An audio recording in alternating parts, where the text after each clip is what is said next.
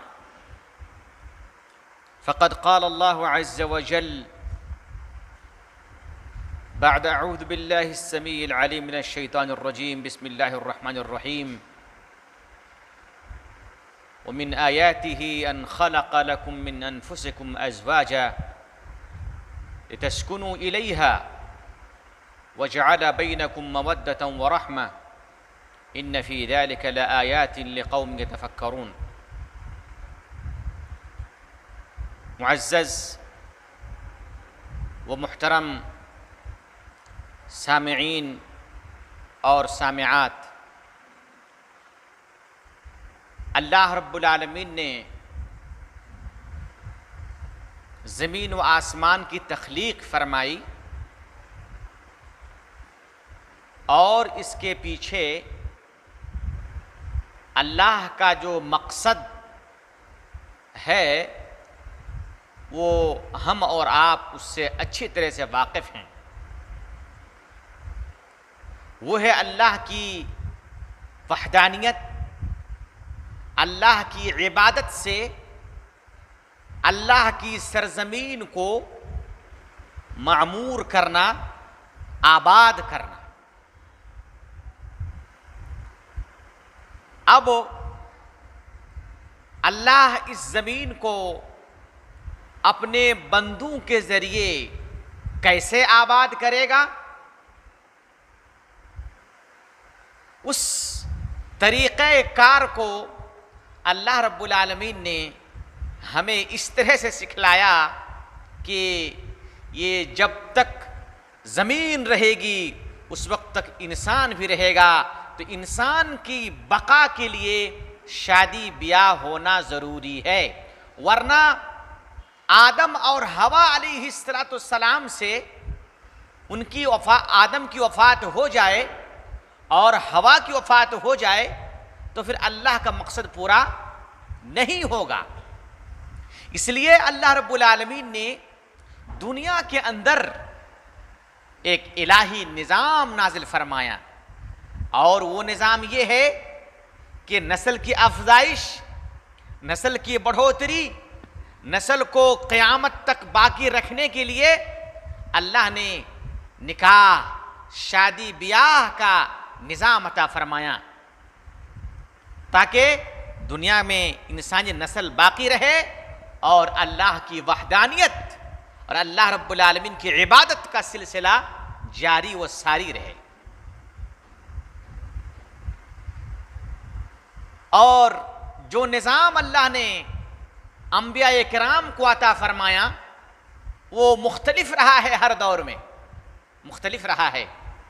आदम अलैहिस्सलाम का जो शरई निज़ाम था वो हमारे शरई निज़ाम से मुख्तलिफ, ईसा अलैहिस्सलाम का जो शरई निज़ाम था वो हमारे जनाब मुहम्मदुर रसूलुल्लाह सल्लल्लाहु अलैहि वसल्लम की निज़ाम शरीयत से मुख्तलिफ, मूसा अलैहिस्सलाम का जो निज़ाम शरीयत था वो हमारे शरीयत से मुख्तलिफ। अल्लाह रब्बुल आलमीन अपनी हिकमत के मुताबिक तमाम नबियों को अलग अलग निज़ाम शरीयत से नवाजा, मगर सबका दीन इस्लाम था। दीन में किसी नबी में इख्तलाफ नहीं, शरीयत में इख्तलाफ है। किसी नबी के दरमियान दीन में इख्तलाफ नहीं, तमाम नबियों का दीन एक था। कुछ लोग कहते हैं कि इस्लाम तो 1400 साल पहले का दीन है। ये गलत बात है। इस्लाम तो उस वक्त से है जिस वक्त से अल्लाह ने आदम अलैहिस्सलाम को पैदा फरमाया, और इस्लाम उस वक्त तक रहेगा जब तक सूरज मगरिब से तुलू ना हो जाए। मगर अल्लाह रब्बुल आलमीन फरमाता है वलक़द बअसना फ़ी कुल्लि उम्मतिन रसूला अन इअ्बुदुल्लाह वज्तनिबुत ताग़ूत, कि हमने हर उम्मत में एक एक रसूल बेसत फरमाई है ये पैगाम दे करके कि यानी इबुदुल्लाह, कह लोगो अल्लाह की इबादत करो, वज्तनिबुत तागूत, और तागूत से, शिर्क से, अल्लाह की इबादत के अलावा जितनी भी तरीक़े हैं, जिसकी भी इबादतें हैं, उसको छोड़ो, उसको तागूत कहते हैं। ये पैगाम देकर के हमने भेजा। अब नस्ल की अफदाइश के लिए अल्लाह रब्बुल आलमीन ने हजरत आदम अलैहिस्सलाम को जो निज़ाम दिया था वो हमारे निज़ाम से बहुत ही मुख्तलिफ। वो ये था कि अल्लाह रब्बुल आलमीन चूँकि आदम अलैहिस्सलाम पहला आदमी है, पहले इंसान हैं, इसलिए अल्लाह रब्बुल आलमीन ने आदम और हवा को मियाँ बीवी बनाया और हवा के बतन से हमेशा जोड़े जोड़े बच्चे पैदा होते, उसमें से एक लड़का और एक लड़की। एक ही वक्त में दो बच्चा पैदा होता, उसमें से एक लड़का होता और एक लड़की होती। अब शादी का निज़ाम आदम अलैहिस्सलाम के शरीयत में यह था कि जब एक दफ़ा बच्चा पैदा हुआ तो एक बच्चा एक बच्ची पैदा हुई। जब दूसरी मरतबा बच्चा बच्ची पैदा हुए तो ये बच्चा, पहला बच्चा दूसरी दुफा की जो बच्ची है उससे शादी करेगा और ये बच्ची पहले दुफा के लड़के से शादी करेगी। ये निज़ाम था आदम अलैहिस्सलाम के ज़माने में। और इस तरह से जब दूसरे नबी आए उनको अल्लाह रब्बुल आलमीन ने दूसरा निज़ाम दिया, उस वक्त के तकाजे के मुताबिक, अपनी हिकमत और सवाबदीद के मुताबिक, अपने इल्म के मुताबिक, ताकि दुनिया बाकी रहे और इंसान आबाद रहे और दुनिया अल्लाह की इबादत से मामूर रहे। इंसान ना रहे, मुकल्लफ ना रहे तो अल्लाह की इबादत कौन करेगा? जी, तो यह सिलसिला चलता रहा। मेरे भाइयों, शादी करना, ये शादी करने से पहले हर इंसान के जिस्म में एक जिनसी ख्वाहिश हुआ करती है। और इस्लाम एक ऐसा मजहब है जिस मजहब में अल्लाह रब्बुल आलमीन ने या रसूलुल्लाह सल्लल्लाहु अलैहि वसल्लम ने इंसानी जज्बात का बहुत ख्याल रखा है। इस्लाम ने दिल चाहता है अब इंसान जवान हो जाए, उसके अंदर ख्वाहिशात का तूफान आ जाए, तो इस्लाम ने उस तूफान का एहतराम किया है कि हाँ, उसका बुझाने का तरीका भी इस्लाम ने दिया है, उसको सुकून पुरसुकून जिंदगी देने का तरीका इस्लाम ने बताया है। और उसको ऐसा नहीं कहा, कभी ये नहीं कि आप दबा के रखो ना। जो लोग इस्लाम की तफसीर करते हैं और कहते हैं कि इस्लाम बड़ा तंग मजहब है, इस्लाम ने आपको बिल्कुल कूजे में बंद कर दिया, आपको कमरे में बंद कर दिया, ख्वाहिशात को पूरी नहीं कर सकते हैं, नहीं, इस्लाम ने आपकी ख्वाहिशात का एहतराम किया है। इस्लाम सिर्फ इसलिए आया है ताकि आपकी ख्वाहिश को थोड़ा मुहज़्ज़ब बनाए, और कुछ नहीं। इस्लाम ने आपके ख्वाहिशात, आपकी तमन्नाएं, आपकी आरज़ुओं का एहतराम किया, मगर इस्लाम ने कहा कि इन आरज़ुओं को, इन तमन्नाओं को, इन ख्वाहिशात को पूरी तो करो, मगर मुहज़्ज़ब अंदाज में।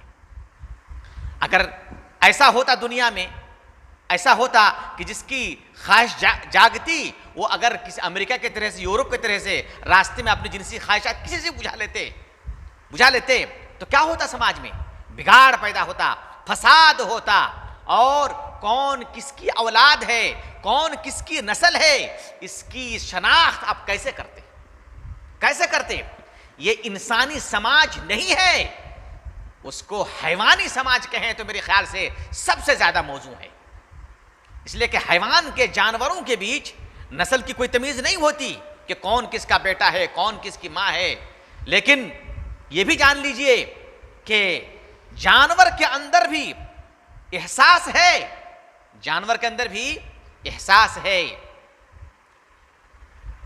अल्लामा दिमयरी ने हयातुल हैवान में एक वाक़या जिक्र किया है कि एक मर्तबा एक घोड़े के आंख में पट्टी बांध करके उसके मां से जुफ्ती करा दिए। किसने कराया? लोगों ने कराया।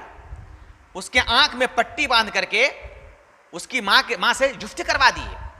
जब उसकी आंख की पट्टी खोली गई तब उस जानवर को भी एहसास हुआ कि अरे मैंने क्या किया, मैंने तो बहुत बड़ा गुनाह कर दिया। उसको एहसास हुआ। उन्होंने क्या किया, जब ये पट्टी खोलना था कि उन्होंने अपने जकर को चिबा करके खुद भाखुद हलाक हो गया। तो इसको कहते हैं एहसास, और ये हर इंसान के अंदर है। लेकिन जब मगरिब की हवा चलती है, जब इंसान उतर जाता है, जिसको ऐब समझते हैं और उसको वो लोग फैशन समझते हैं, तो उस वक्त लोग अंधे हो जाते हैं।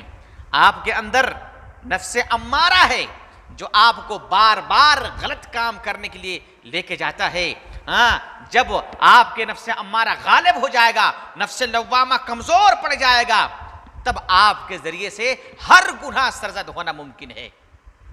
मगर इस्लाम ने एक सालेह, एक नेक और एक बुलंद तरीन आला मियार के समाज कायम करने का हुक्म दिया है, और जिसके लिए शादी करने के लिए कहा है कि लोगों शादी करो, नस्ल बचाओ, अपनी औलाद बचाओ और अल्लाह रब्बुल आलमीन की इबादत करो।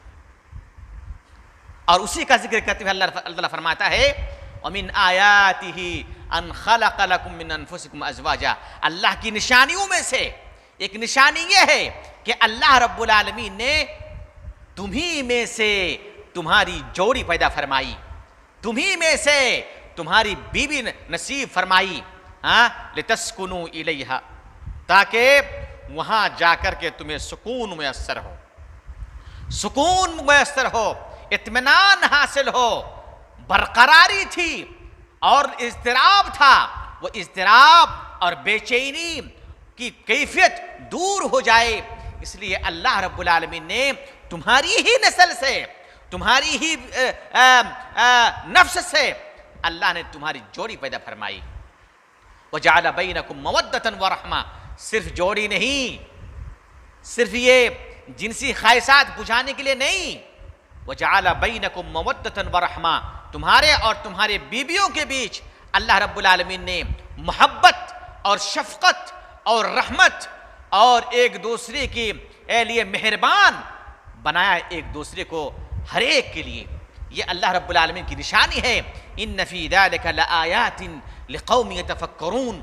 यकीनन अल्लाह रब्बुल आलमीन की इस नेमत में गौर व फिक्र करने वाले, अल्लाह रब्बुल आलमीन की निशानात में घूमने वाले, अल्लाह रब्बुल आलमीन की निशानात को पढ़ने वाले के लिए बहुत बड़ी निशानी है, बहुत बड़ी अलामत है अल्लाह को पहचानने के लिए।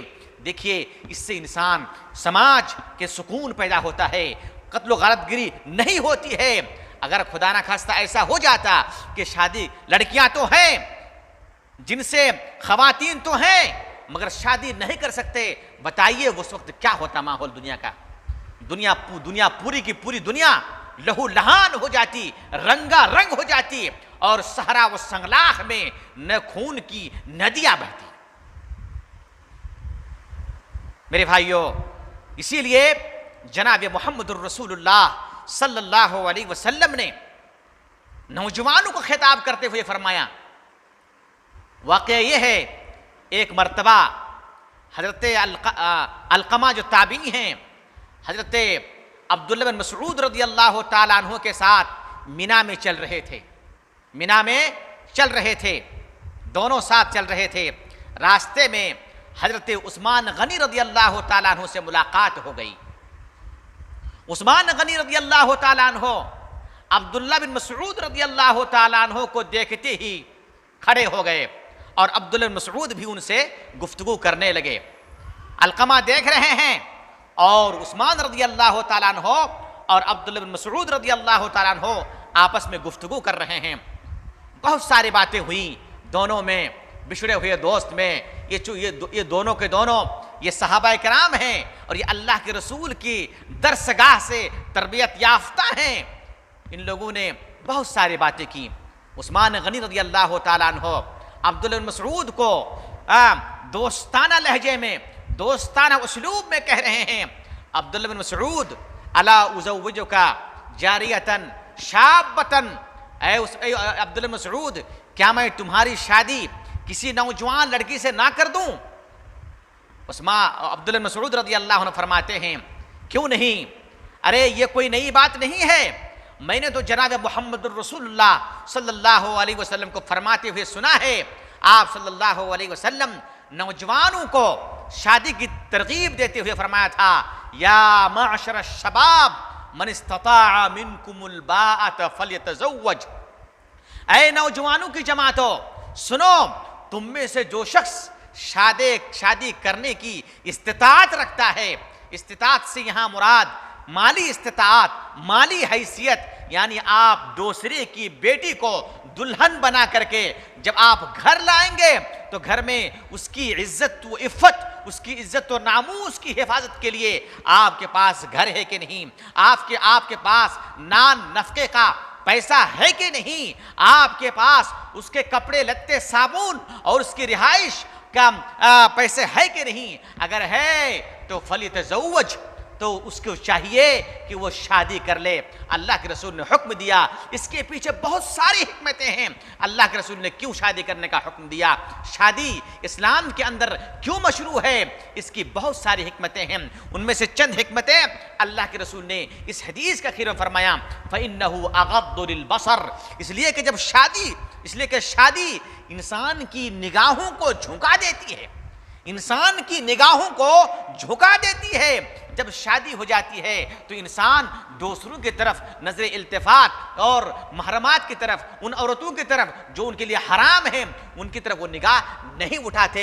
वो अपनी दिली तौर पर पुरसुकून होता है और दूसरों को गलत निगाहों से नहीं देखता है। ये निगाहों को जो आंख का जो जिना है उस जिना से वो महफूज रह जाता है, जिससे उसकी नेकियां होती हैं और गुनाहें कम हो जाती हैं।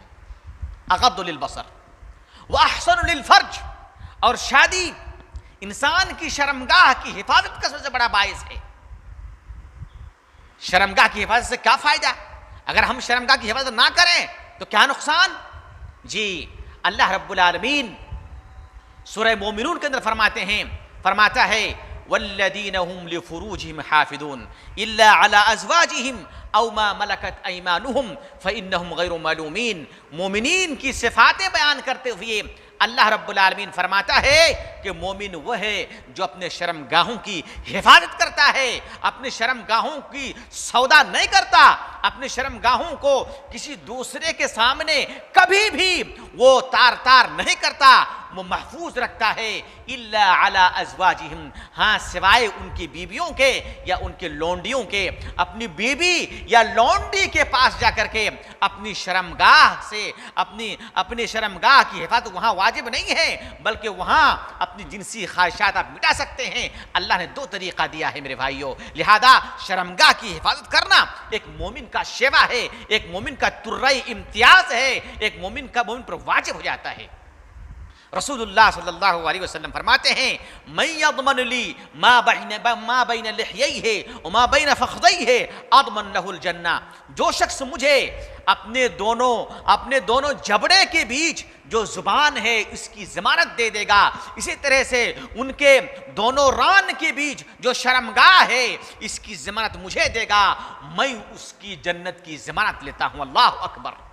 लिहाजा जुबान की हिफाजत और अपने शर्मगाह की हिफाजत एक जो है मकाम रखती है, एक हैसियत रखती है, और उसी मकाम और उसी इज्जत और नामूस की हिफाजत के लिए जनाब मोहम्मद रसूलुल्लाह सल्लल्लाहु अलैहि वसल्लम ने हमें और आपको शादी करने के लिए जो है तरगीब दी है। हम ताखीर ना करें, जब बच्चा बालिग हो जाएं उनकी शादी कराने की कोशिश करें।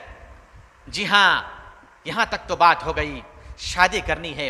अल्लाह रब्बुल आलमीन ने इंसानी जिस्म में हर एक को मुख्तलिफ अंदाज में उनको शहवत का गरीजा, शहवत का मादा दिया है, और उस शहवत के एतबार करते हुए अल्लाह रब्बुल आलमीन फरमाता है, फनकिहू मा ताब लकुम मिनन निसा मसना औ सुलासा और रुबा। तुम्हें जो औरतें पसंद आ जाएं, फनकिहू मा ताब लकुम मिनन निसा, जो औरतें तुमको पसंद आ जाएं उन औरतों में से चाहो तो एक शादी करो, चाहो तो दो करो, चाहो तो तीन करो, चाहो तो 4 करो। ये अल्लाह रब्बुल आलमीन ने हर एक को अपनी अपनी हैसियत के एतबार से, अपनी अपनी ज़रूरत के एतबार से इस्लाम ने 4 शादियों का जवाज़ फराहम किया है, ताकि इंसान अपने इज़्तिराब व कैफियत में रह करके दुनिया में फसाद ना मचाए। लिहाजा शादी करना ये सुन्नत है, सुन्नत मुअक्कदा है। रसूलुल्लाह सल्लल्लाहु अलैहि वसल्लम एक मर्तबा घर में तशरीफ फरमा थे। 3 लोग आए और आयशा रज़ियल्लाहु ताला अन्हा से अल्लाह के रसूल की इबादत के बारे में पूछने लगे। जब आयशा रज़ियल्लाहु अन्हा ने रसूलुल्लाह सल्लल्लाहु अलैहि वसल्लम की इबादत की कैफियत बताई और तरीका बताया, तो लोगों ने कहा कि ठीक है, अब आज के बाद मैं जो है शादी नहीं करूँगा, शादी करूँगा बच्चे पैदा होंगे, उनके लिए नान नफ़के का बंदोबस्त करना पड़ेगा, मजदूरी करनी पड़ेगी और कमाना पड़ेगा, घर से निकलना पड़ेगा। इस इतने वक्त में मैं बहुत सारी इबादतें कर लूँगा, तो लिहाजा शादी ना करूँगा और न मेरे पास कुछ जिम्मेदारी आएगी, हमेशा मस्जिद में पड़ा रहूँगा और सुबहान अल्लाह कुरान करीम की तिलावत और सब कुछ करता रहूँगा। एक शख्स ने कहा कि मैं हमेशा रोज़ा रखूँगा। एक शख्स ने कहा कि मैं हमेशा पूरी रात जो है मैं तहज्जुद पढ़ूंगा। अल्लाह के रसूल के कान में बात पहुंची। अल्लाह के रसूल ने तीनों को बुलाया, कहा तुमने क्या कहा, तुमने क्या कहा, तुमने क्या कहा? सुनो, अमा वल्लाहि इन्नी लअख्शाकुम लिल्लाह, जान लो कि मैं मोहम्मद रसूलुल्लाह सल्लल्लाहु अलैहि वसल्लम हूँ, मेरा नाम मोहम्मद है और मैं तुम में सबसे ज्यादा अल्लाह का खौफ खाने वाला हूँ। मैं शादी भी करता हूँ और मैं रोज़ा भी रखता हूँ और रोज़ा छोड़ता भी हूँ, मैं रात को तहज्जुद भी पढ़ता हूँ और सोता भी हूँ। लिहाजा मन रग़िब अन सुन्नती फलैसा मिन्नी, जो शख्स मेरी सुन्नत से एराज करेगा, मेरी सुन्नत से दूर रहेगा, वो हमारे शरीयत के मुताबिक नहीं है, हमारे दीन के अंदर नहीं है, हमारे दीन पर गोया को चलने वाला आदमी नहीं है। लिहाजा शादी करना मेरा तरीका है, शादी करो। अल्लाह के रसूल फरमाते हैं तज़व्वुजुल वदूद अल वलूद फ़इन्नी मुकाथिरुन बिकुमुल उमम, ऐ लोगो ऐसी औरतों से शादी करो जो ज्यादा से ज्यादा मोहब्बत करने वाली हो और ज्यादा से ज्यादा बच्चे जन्ने वाली हो। मेरे भाइयों, अब यहां बारी आती है, शादी करें तो किससे करें, कैसी औरत से करें? ये नौजवान तबका जब उसकी जवानी के समंदर में तलातुम और मौजें लहरती हैं, तब वो अंधा हो जाता है। मेरे भाइयों, उस वक्त आपको सब्र का दामन थामे रखना होगा, तभी जाके आप कामयाब जिंदगी गुजार पाएंगे। क्या करना है आपको? शादी किस औरत से करना है? अल्लाह के रसूल ने फरमाया तज़व्वुजुल वदूद अल वलूद, ढूंढो ऐसी औरतों को जो ज्यादा से ज्यादा मोहब्बत करने वाली हो। आपका एक सवाल हो सकता है, शेख मोहतरम अभी तो हम शादी ही नहीं किए हैं, तो हमको कैसे पता चलेगा कि फला की लड़की ये ज्यादा मोहब्बत करने वाली है, हमको कैसे पता चलेगा? जी हाँ, इसका अंदाजा उनके दिगर बहनों से, उनके खानदान, फला की बच्ची की शादी फला गांव में हुई है, उनका हालात कैसे हैं, उनका तामुल कैसा है, उनके माँ का तामुल कैसा है, उनकी बहन का तामुल कैसा है, उनके दिगर चचेरी बहनों का तामुल कैसा है, तो इससे अंदाजा होगा। इसी तरह से उस औरत से शादी करो जो ज्यादा से ज्यादा बच्चे जनने वाली हो, और इसका भी पता उसी से लगेगा। शादी करने के क्या फायदे हैं? अल्लाह रब्बुल आलमीन बार बार कुरान करीम में कई मर्तबा शादी का तज़किरा फरमाए। क्यों? शादी करने का पहला फायदा यह है कि अगर आप शादी करेंगे तो गोया कि आपने अल्लाह रब्बुल आलमीन के हुक्म की तामील की, अल्लाह के हुक्म को बजा लाया। अल्लाह के हुक्म को बजा लाने में नेकी है कि गुनाह? नेकी। दूसरी बात यह है, आपने जनाब मोहम्मद रसूलुल्लाह सरवरे कौनैन मोहम्मद रसूलुल्लाह सल्लल्लाहु अलैहि वसल्लम के हुक्म की तामील की, और रसूलुल्लाह और अल्लाह के हुक्म की तामील करने में नेकी ही नेकी है। तीसरा फायदा इसका यह है जो हदीस में जिक्र किया गया कि निगाहें नीची हो जाती है और शर्मगाह की हिफाजत होती है। और इसका एक फायदा यह है कि आपकी वफात के बाद आपके लिए रब्बिरहमहुमा कमा रब्बयानी सगीरा, ऐ रब जिस तरह से मेरे वालिदैन ने मुझको बचपन में बड़े प्यार और मोहब्बत से पाला है, आज तू मेरे इस ज़ईफ और कमज़ोर जो तेरे हवाले है, जिसको हमने तेरे हवाले कर दिया है, ऐ अल्लाह तू उसको भी अपनी रहमत के आगोश में पाल। ये दुआ कौन करेगा? शादी करने से आपके बच्चे होंगे, आपकी नस्ल पैदा होगी, आपकी औलाद का सिलसिला जारी रहेगा। यही लोग आपके लिए दस्त दराज करेंगे, अल्लाह के सामने दस्त सवाल फैलाएंगे। नमाज के बाद, तहज्जुद के बाद, कुरान की तिलावत के बाद, रब्ब रहमहुमा कमा रब्बयानी सगीरा, हमें उसकी दुआ की ज़रूरत है। मुस्नद अहमद बिन हम्बल की एक रिवायत है, क़यामत के दिन एक आदमी आएगा, अल्लाह रब्बुल आलमीन उसको जन्नत के ऊंचे मंजिल पे फायज करेगा। वो आदमी कहेगा, रब मैंने तो इतना अमल नहीं किया था, मेरा तो इतना अमल नहीं था, मुझे लगता है कि कुछ गलत हो रहा है, मैं तो इसका हकदार नहीं हूं, फिर भी मुझे इतना ऊंची मंजिल, ऊंचा मनसब, ऊंची जन्नत। अल्लाह रब्बुल आलमीन उसे कहेगा कि तुम्हारी ये मंजिल, तुम्हारा ये दर्जा, तुम्हारा ये मकाम तेरे बाद तेरी औलाद की दुआ से है। तूने औलाद छोड़ाई थी, वो औलाद आपके लिए दुआ कर रहे थे और उनकी दुआ की बदौलत आज मैंने तुमको ये मंजिल पर जो है फायज किया है। लिहाजा शादी करने से आपके बच्चे पैदा होंगे। शादी करने का एक फायदा यह है, अल्लाह रब्बुल आलमीन की जमीन पे अल्लाह की इबादत गुजार बंदे पैदा होंगे, अल्लाह की इबादत करेंगे। और अगर आप किसी ऐसे बच्चे के सबब बने जो अल्लाह की इबादत करता है, तो उसकी नेकी आपको भी मिलेगी, उसकी नेकी आपको भी मिलेगी। शादी का फायदा एक ये है कि इंसान को मोहब्बत समझ में आती है। क्या आती है? शफकत, मेहरबानी, मोहब्बत का तरीका समझ में आता है। बच्चों से कैसे इंसान शादी करने से पहले बड़ा पत्थर दिल होता है, लेकिन जो वही आदमी जब शादी उसकी हो जाती है, बच्चा गोद में आता है, तो वही इंसान अपने बच्चे को कितने प्यार और मोहब्बत से पालता है, तो उसको समझ में आती है कि दूसरों के साथ भी इस संगदिली के साथ नहीं पेश आना चाहिए। उसके दिल पे क्या गुजरता होगा। जिस तरह से मैं अपने बेटे के लिए ये पसंद नहीं करता कि मेरे बेटे के साथ, मेरे बच्चे के साथ कोई दूसरा, कोई पड़ोसी, कोई पराया संगदिली से पेश आए, तो इसी तरह से मुझे भी चाहिए कि उनसे मोहब्बत से पेश आऊं। मेरे भाइयों, शादी का एक फायदा यह है, शादी करने से इंसान नशीद हो जाता है, चुस्त हो जाता है। इसलिए शादी करने से पहले इंसान की जिम्मेदारी नहीं रहती है। जब जिम्मेदारी ना हो तो उस इंसान को आप काम में नहीं ला सकते। अरबी में एक मुहावरा है, कहते हैं अल-हाजतु उम्मुल इख्तिरा, जरूरत नई नई चीज पैदा करने का सबब है। अगर जरूरत ही ना हो आपको, तो आप उस चीज को नहीं ढूंढेंगे।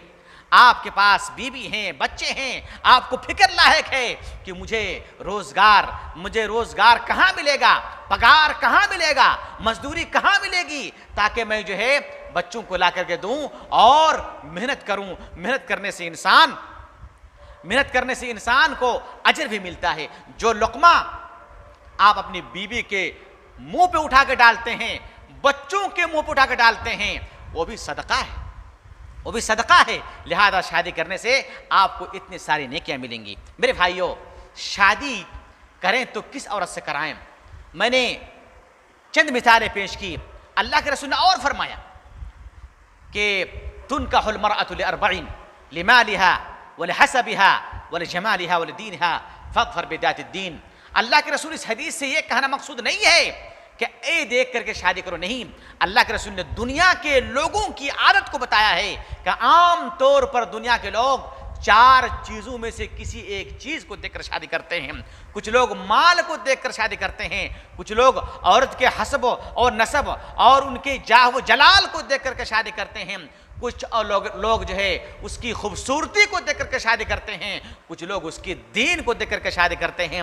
अल्लाह के रसूल ने फरमाया इसमें कोई हरज की बात नहीं है, चाहे माल देख करके शादी करो, चाहे जमाल देख कर शादी करो, चाहे हस्ब नसब देख करके शादी करो, चाहे दीन देख करके शादी करो, कोई हरज की बात नहीं है। लेकिन अगर तुम खुशगवार जिंदगी चाहते हो यहां भी और वहां भी, तो फज़फर बेज़ात दीन, जो चौथी औरत है, जो दीन वाली है, जो दीनदार है, जो समझदार है, जो हमेशा अल्लाह और उसके रसूल को मुकद्दम रखती है, ऐसी औरतों से शादी करें तो फज़फर बेज़ात दीन, ऐसे औरतों को लेकर के कामयाब हो जाएं। तरबत यदाक, आपका हाथ खाक आलूद हो। मेरे भाइयों, आप सल्लल्लाहु अलैहि वसल्लम जो तरबत यदाक कहा, ये उभारने के लिए है, ये अरबी ज़ुबान का एक कलमा है जो उभारने के लिए इस्तेमाल होता है। मेरे भाइयों, लिहाजा दीनदार औरतों से शादी करने से आपकी दुनिया भी संवारेगी और संवर जाएगी और आखिरत भी संवर जाएगी।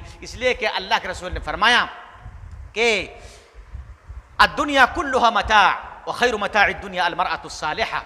दुनिया ये साजो सामान है और दुनिया के साजो सामान में सबसे बेहतरीन सामान, फायदा मंद सामान, फायदा मुफीद और फायदा बख्श सामान ये नेक औरत है। अगर नेक औरत है आपको घर में सुकून पहुंचाएगी, मीठी बातें करेंगी और आपकी दुनिया को भी संवारेंगी और आखिरत को भी संवारेंगी। रसूल ने फरमाया अल्लाह ताला रहम करे उस औरत पर जब वो रात को तहज्जुद के लिए खड़ी होती हैं तो तहज्जुद पढ़ती हैं, उसके शौहर को भी वो जगाती हैं ताकि वो भी 2 रकात पढ़ ले। वो दुनिया को भी संवारती और आखिरत को संवारती है। अगर आपकी बीबी नेक नहीं है, यकीन जानिए कि आपकी दुनिया जहन्नम बन के रह जाएगी। अगर आपकी बीबी नेक है तो आपकी दुनिया बदल जाएगी, जन्नत में तब्दील हो जाएगी। जनाब मोहम्मद रसूलुल्लाह सल्लल्लाहु अलैहि वसल्लम गारे हिरा में तशरीफ फरमाते, वही नाजिल हुई, घबराते हुए घर आए और अल्लाह को क्या कह रहे थे पता है ना? कह रहे थे लगता है मैं हलाक हो जाऊंगा, बर्बाद हो जाऊंगा, मेरी जिंदगी का आखिरी लम्हा है। आज खदीजा रज़ी अल्लाह तआला अन्हा जो नेक खातून थी, एक जुमला उन्होंने अदा किया और एक जुमले ने मेरे नबी सल्लल्लाहु अलैहि वसल्लम के जिंदगी के रुख को मोड़ दिया। और अल्लाह के रसूल सल्लल्लाहु अलैहि वसल्लम जो घबराए हुए थे, जो कह रहे थे मैं हलाक हो जाऊंगा, खदीजा ने कहा कल्ला वल्लाहि लन युखज़ीक अल्लाहु अबदन, कसम खुदा की अल्लाह रब्बुल आलमीन आपको कभी रुसवा नहीं करेगा। आप मेहमानों की ताज़ीम करते हैं, मेहमानों को खाना खिलाते हैं, यतीमों का आप बंदोबस्त करते हैं, बेवा औरतों के आप देख रेख करते हैं। भला आप कैसे जो फ़कीर मिस्कीन हैं उनको उनके लिए आप तदबीर करते हैं, भला आपको कैसे अल्लाह हलाक करेगा। खदीजा का ये जुमला सुनना था मेरे नबी को कि मेरे नबी के जान में रूह आ गई, ताकत आ गई, खड़े हो गए और फिर उसी वही जिस्म, वही दिल और वही सोच और वही फिक्र और वही इंसान फिर सैयदुल कौनैन बन करके पूरी दुनिया में इस्लाम के पैगाम को उन्होंने फैलाया, इस्लाम के परचम को लहराया और पूरी दुनिया को अमन का पैगाम दिया। मेरे भाइयों, लिहाजा नेक औरत का इख्तियार करना बहुत ज़रूरी है, लिहाजा नेक औरत का इस्तेमाल करें। मेरे भाइयों, शादी के लिए कुछ औरतें ऐसी हैं जिनसे शादी नहीं कर सकते आप, हराम हैं। मुख्तसर चूंकि वक्त है मैं उसको बयान नहीं करता, मुख्तसर से झलकियों में आपको बताऊंगा कि शादी का तरीका क्या है। शादी के लिए सबसे पहले मियाँ बीवी का होना जरूरी है। मियाँ बीवी, लड़का और लड़की, बगैर इसके तस्वुर ही नहीं है। और शादी के लिए ईजाब कबूल जरूरी है। ईजाब कबूल, ईजाब का मतलब है मैंने मेरी लड़की की शादी तुमसे कर दिया, उसने कहा मैंने कबूल कर लिया। शादी को अरबी जुबान क्या कहते हैं? आकद कहते हैं। क्या कहते हैं उसको? आकद। आकद का माना क्या है? एग्रीमेंट। आजकल जो हम शादी करते हैं धूमधाम और ये डीजे और गाना और ये सारी चीजें, गीत कवालियां और न जाने क्या क्या, मेरे भाई एक आकद है। मैं नहीं कहता कि यह आकद जो है खरीदो फरोख्त की तरह से है, हाँ बिल्कुल यह आकद खुशी में उसके बराबर नहीं है, बल्कि अक़द निकाह इसके अंदर बहुत ज़्यादा खुशी होती है। लेकिन अक़द बहैसियत अक़द ये खरीद और फरोख्त की तरह से है। जिस तरह से आप खरीदो फरोख्त करते हैं, डीजे बजाते हैं, बैल खरीद के लाया तो कहा कितने बैल हो गए, कहा 10,000, 20,000 पे, 15,000 पे, 5 पे दे दो, होता है कि नहीं होता है? तो वो भी अक्द है, ये भी अक्द है, वो भी एग्रीमेंट है, ये भी एग्रीमेंट है। लिहाजा इस्लामी एग्रीमेंट, इस्लामी अक्द, अक्द निकाह के अंदर अल्लाह के रसूल ने खुशी मनाने का जो तरीका बताया है वो ये है कि औलिम वलौ बिशातिन, औलिम वलौ बिशातिन, वलीमा करो, लोगों को बुलाओ, दोस्त अहबाब को बुलाओ, आस पड़ोस के लोगों को बुलाओ और खुशी मनाओ, खाना खाओ। और छोटे छोटे बच्चियां अगर हैं तो वो दुख बुझा सकती है, इसलिए कि फरहत का मौका है, इंबिसात का मौका है, खुशी का मौका है। लिहाजा शादी में इजाब व कबूल और मियाँ बीवी होना ज़रूरी है। शादी के शराइत में से ये है कि शादी के लिए मियाँ और बीवी की रजामंदी बहुत ज़रूरी है। बगैर रजामंदी की शादी नहीं होती।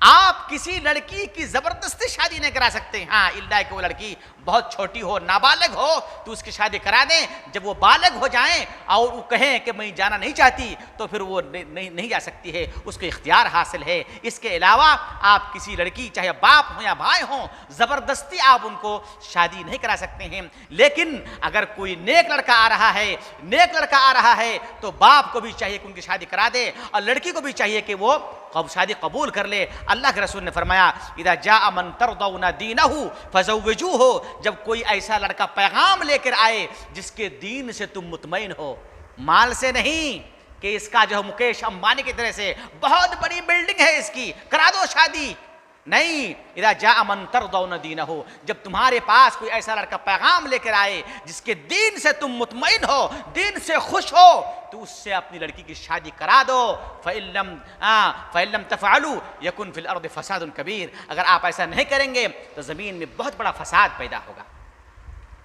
लिहाजा लड़कियों को भी चाहिए कि अपने वली की इजाज़त के बगैर शादी ना करे, इसलिए कि वली बाप माँ ये उनको अच्छी तरह समझ बूझ है कि भाई लड़की किससे शादी देना है, उनको ज़िंदगी का तजुर्बा हासिल है, किससे ज़िंदगी अच्छी गुजरेगी, किसके साथ रहने से ये मामला अच्छा रहेगा, उनको तजुर्बा रहता है। लिहाजा उनकी बात को मुकद्दम रखी जाए और दोनों बाप बेटी और वली और मौला दोनों मिल करके जो है इत्तेफाक के साथ शादी तय होनी चाहिए। यहाँ ये तो शादी मोहब्बत का एक जो है अक़्द है, मोहब्बत का अक़्द है, मोहब्बत का तरीका है। लिहाजा सारा काम मोहब्बत से ही अंजाम पाना चाहिए।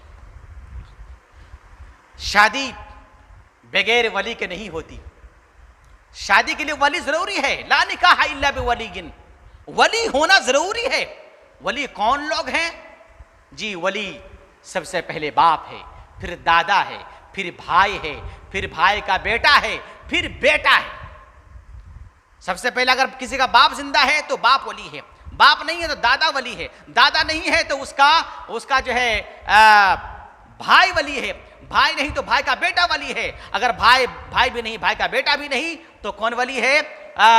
उसका बेटा वली है खुद। कोई औरत है जिसका बेटा है तो उसका बेटा भी वली बन सकता है, उसका बेटा वली है, फिर उसका चचा वली है। मेरे भाइयों, इस तरह से वली का तरतीब हर मजहब के एतबार से मुख्तलिफ है। अलगर्ज वली के बगैर शादी नहीं होती। इसी तरह से बगैर गवाह के शादी नहीं होती। ला निकाह इल्ला बिवलिय्यिन व शाहिदै अदलिन, दोष गवाह और वली के बगैर शादी नहीं होती।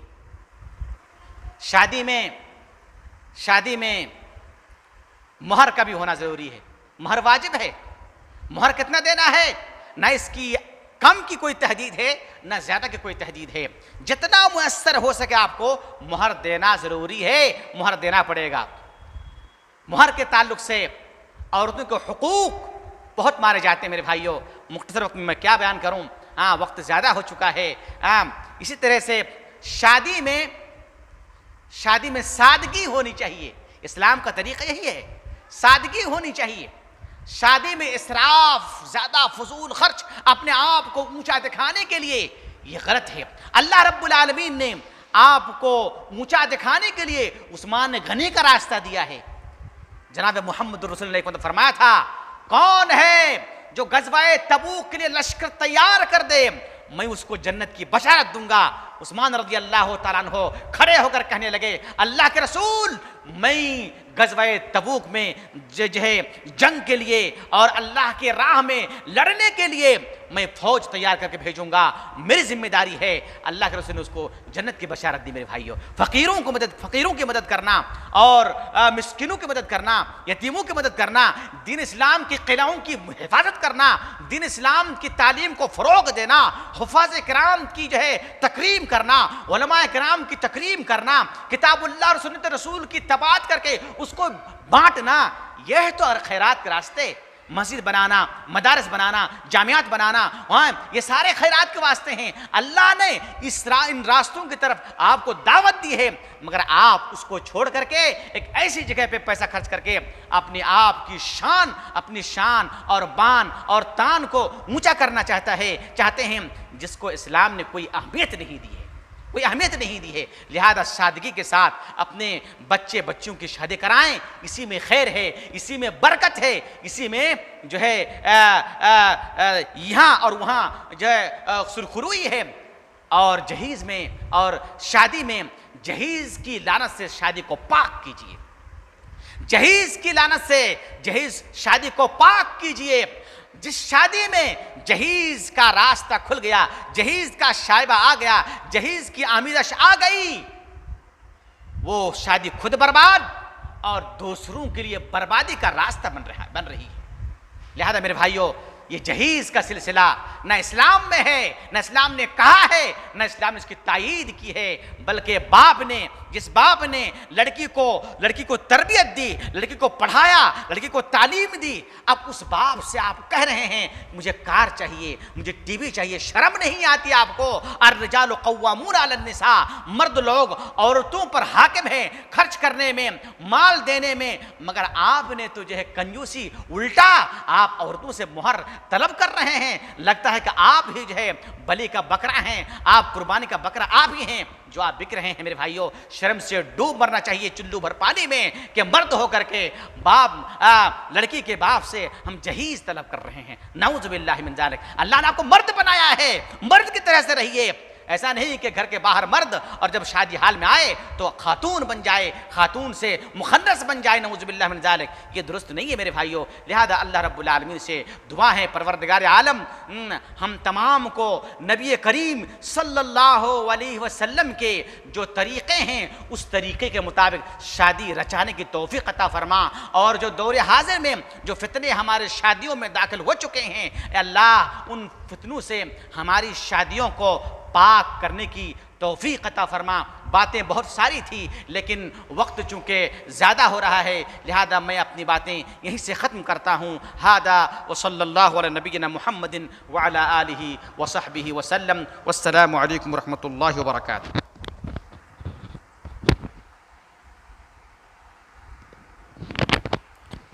जज़ाकल्लाहु खैर व अहसनल जज़ा। ये थे शेख दुक्तूर नूह आलम जो हमारे सामने शादी के ताल्लुक़ से इन्होंने हमें जो इल्मी बातें बतलाई। अल्हम्दुलिल्लाह हम तमाम ही ने जो इल्म इनसे हासिल किया, अल्लाह तबारक ताला से हम इनके ताल्लुक़ से दुआ करते हैं कि अल्लाह तबारक ताला ऐसे ही इन्हें दीन की खिदमत करने की तौफ़ीक़ अता फ़रमाए, लंबी उम्र अता फ़रमाए और जन्नतुल फ़िरदौस में आला मकाम नसीब फ़रमाए। शेख का हम तहे दिल से शुक्रिया अदा करते हैं कि इन्होंने हमारे लिए वक्त निकाला। ये कहीं और सफ़र के लिए जा रहे थे, इनकी ट्रेन रात में है, लेकिन इनके अंदर का दीन का जज्बा आप देखिए कि ये जल्दी यहाँ मनमाड़ आ गए और इस नियत से कि यहाँ पर आके वो यहाँ पर हम लोगों को कुछ इल्मी बातें सिखला सकें।